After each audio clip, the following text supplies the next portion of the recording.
ذکر ہے تیرا خدایا، میں تو اس قابل نہ تھا۔ اور آپ لوگوں سے بھی کہوں گا کہ آپ لوگ اس بات کو ذرا غور سے سماعت کریں اور بات کرنا تھوڑا سا بند کر دیں۔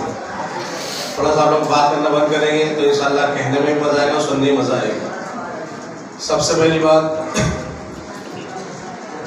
بات یہ ہے کہ آج ہم لوگ جو یہاں جمع ہوئے ہیں، تقریباً 3 سال یا 4 سال پہلے شاید کہ میں نے قائد صاحب سے کہا یا نہیں کہا، مجھے پکا یاد نہیں ہے، لیکن ہمارے جو پرانے دوست ہیں، مولانا عبداللہ صاحب ہیں، حافظ تمیم بھائی جو ڈاکیا روڈ رہتے ہیں، بہت مضبوط یہاں کے کھوٹا ہے، ایک طریقے سے کھوٹا ہے۔ ان لوگوں نے مدرسے بہت خدمات کی ہیں، ہم تو اس کا شیر بھی نہیں۔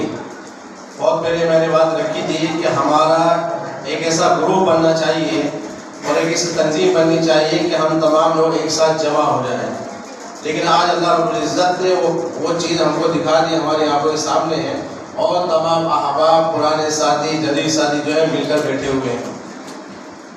اسی کے ساتھ ساتھ اس میں کچھ طالب علم ہیں، کچھ معلم ہیں، کوئی امام ہیں، کوئی تاجر ہیں، لیکن سب لوگ یہیں کے فارغ شدہ ہیں، سب لوگ یہیں کے بچے ہیں، یہیں کا دودھ سب نے پیا ہے۔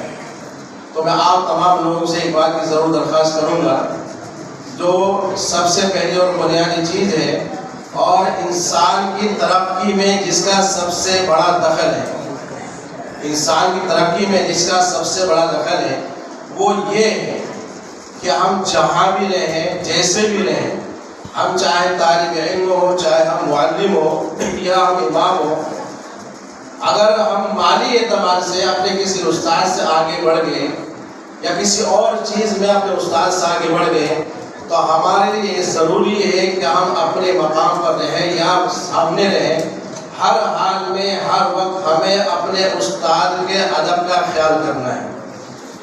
میں آپ کو اپنی ذات کا بتاتا ہوں، یہ کوئی بڑائی کے لیے نہیں ہے، میں کبھی بھی اپنے استاد سے بات کرتا ہوں، اللہ کا احسان ہے کہ میں نے کبھی بھی ٹیک لگا کر کے اپنے استاد سے بات نہیں کیا۔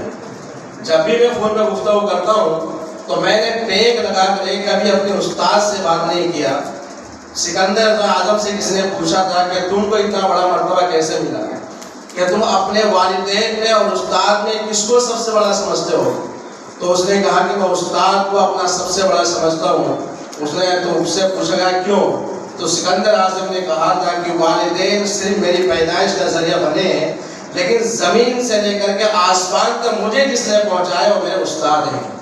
اس لیے اگر ہم ترقی چاہتے ہیں، ہر اعتبار سے دنیاوی ترقی، دینی ترقی اور اپنی عزت چاہتے ہیں، تو ہم ہر جگہ اپنے استاد کا ادب ملحوظ رکھیں، یہ بہت ضروری ہے۔ اگرچہ ہم معلم ہو گئے یا ہم امام ہو گئے، ہم کسی بھی عہدے پر پہنچ گئے، اگر ہمارے دل کے اندر اپنے استاد کی عزت اور ادب احترام نہیں ہے تو یہ سمجھ لیجیے وہ جو ہم کو ظاہری ترقی ملی ہے وہ پھر ہمارے کسی کام نہیں آئے گی۔ دوسری بات، ہم نے ہاسپٹل کے اندر ایسے مجبور لوگوں کو دیکھا ہے، اتنے پریشان حال لوگوں کو دیکھا ہے کہ ڈاکٹر نے ان سے کہا ہے کہ پہلے پیسہ جمع کرو، اس کے بعد میں تمہارے باپ کا علاج ہوگا۔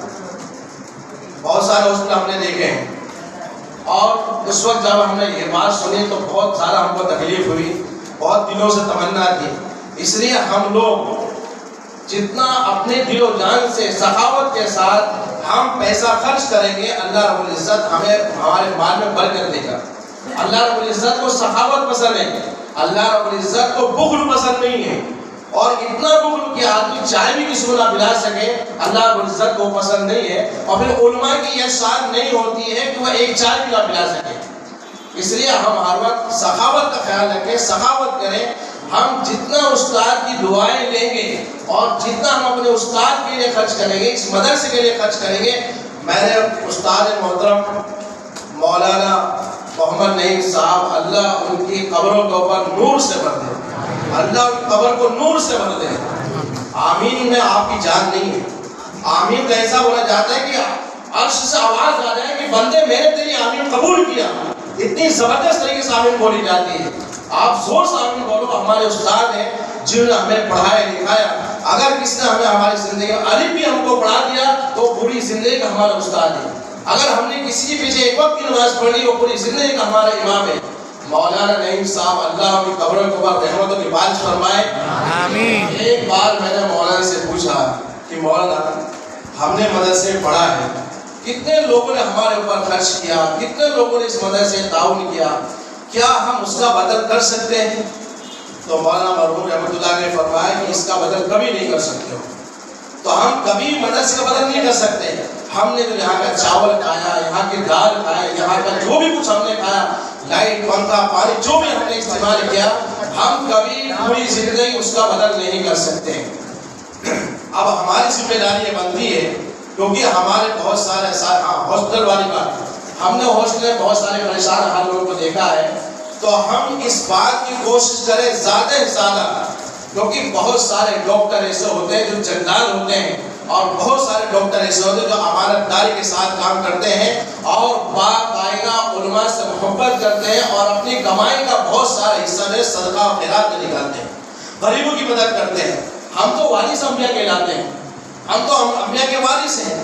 ہمیں تو اس کام میں بڑھ چڑھ کر کے حصہ لینا چاہیے. اور پھر ہم جب قرآن کی آیات لوگوں کے سامنے پیش کرتے ہیں, ہم پڑھتے ہیں اور فضائل بیان کرتے ہیں, مناقب بیان کرتے ہیں اور لمبی چوڑی لچے رات تقریر کر دیتے ہیں, اور سب سے پیچھے ہم ہی لوگ رہتے ہیں, سب سے پیچھے ہم لوگ رہتے ہیں. ہمارے ساکن آگے کے اندر یادو نگر میں ایک میٹنگ ہوئی, اس میں بہت سارے علماء موجود تھے. ایک گالا خریدا تھا 52 لاکھ روپے کا, تقریباً 3 سال پہلے میٹنگ ہوئی. تو اس میں جو بھی کہہ رہا ہوں کہ بڑائی کے لیے کہہ رہا ہوں, ترغیب دینے کے لیے کہہ رہا ہوں. تو اس میں بہت سارے علماء بیٹھے ہوئے تھے, تو سب نے اپنی اپنی رائے پیش کی. 52 لاکھ روپے کی ضرورت تھی, گالا خریدنا تھا. اب سب نے اپنی رائے دی, ناشتہ بھی کیے, چائے بھی پیے, سب کچھ کیا کر کرا کے وہاں سے رفو چکر ہو گئے. تو میں نے ایک بات وہاں یہ رکھی کہ بھائی ہم لوگ یہاں جمع ہوئے, ہم لوگ کی میٹنگ ہو گئی ہے, ہم لوگ یہاں علماء ہیں, ہم لوگ یہاں علماء ہیں. آپ یہ بتائیں کہ یہاں سب سے پہلے کون کرے گا خرچ کرنے کی؟ ہم لوگوں سے تو لیتے ہیں, ان کی جیبیں خالی کرا دیتے ہیں, لیکن ہم لوگ جیب نہیں خالی کرتے ہیں. کیا ہم لوگ کے اندر یہ ہمت اور طاقت نہیں کہ ہم لوگ 1000 روپے دے سکتے؟